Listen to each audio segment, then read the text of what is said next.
বেগুন ভাজাটা যদিও সারা বছর কম বেশি খাওয়া হয়, কিন্তু শীতের বেগুনের স্বাদ কিন্তু আলাদা।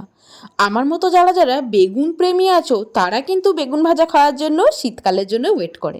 আজকে তোমাদের সাথে খুবই ইউনিক একটা নতুন রকম রেসিপি শেয়ার করব। তেল ছাড়া বেগুন ভাজা।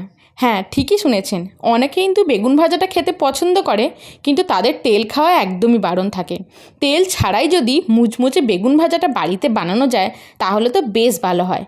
আমি এখানে একটা বেগুন নিয়ে নিয়েছি, গোল গোল করে বেগুনটাকে কেটে নিচ্ছি। আমি দুটো বেগুন দিয়ে করছি।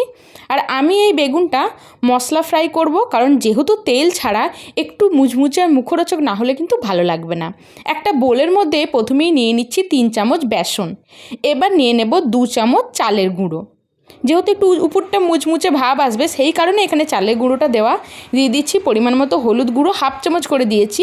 1/2 চামচ ঝাল লঙ্কার গুঁড়ো, তোমরা চাইলে এখানে কাশ্মীরি লঙ্কার গুঁড়োটা দিতে পারো। 1/2 চামচ দিলাম জিরে গুঁড়ো।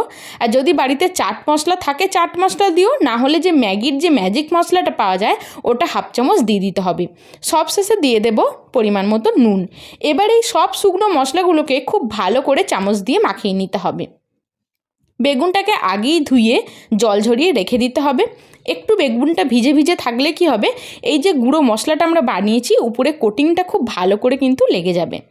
একটু বেগুনটাকে ধুয়ে কিন্তু জল ঝরিয়ে রেখে দেবে। খুব বেশি জল থাকলেও হবে না, আবার একটু জল জল থাকলে মশলাটা খুব ভালো কিন্তু গায়ে কোট হয়ে যায়।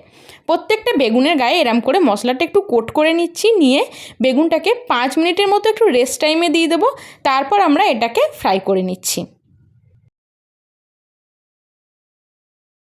সব বেগুনগুলো কিন্তু মশলার মধ্যে এভাবে আমাদের কোট করা হয়ে গেছে। এবার গ্যাসের উপর একটা ফ্রাই প্যান বসিয়ে দিয়েছি। এটা অবশ্যই ননস্টিকের তাওয়ার মধ্যে করার চেষ্টা করবে, তাহলে কিন্তু তেলের পরিমাণ একদম কম লাগবে।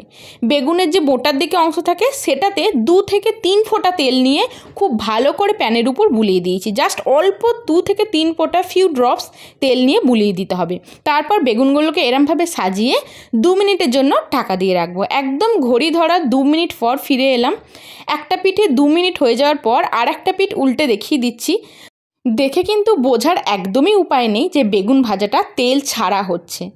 খুব সুন্দরভাবে আর একটা পিঠ উল্টে দিয়েও গ্যাসের ফ্লেমটা একদম লো টু মিডিয়ামে রেখে এটাকে আমাদের ভেজে নিতে হবে। মাথায় কিন্তু খেয়াল রাখতে হবে গ্যাসের ফ্লেমটা একদম যেন লো টু মিডিয়ামে থাকে, কোনো মতেই কিন্তু হাই ফ্লেমে করা যাবে না, তাহলে উপর দিকটা পুড়ে যাবে, ভেতরটা কিন্তু কাঁচা থাকবে।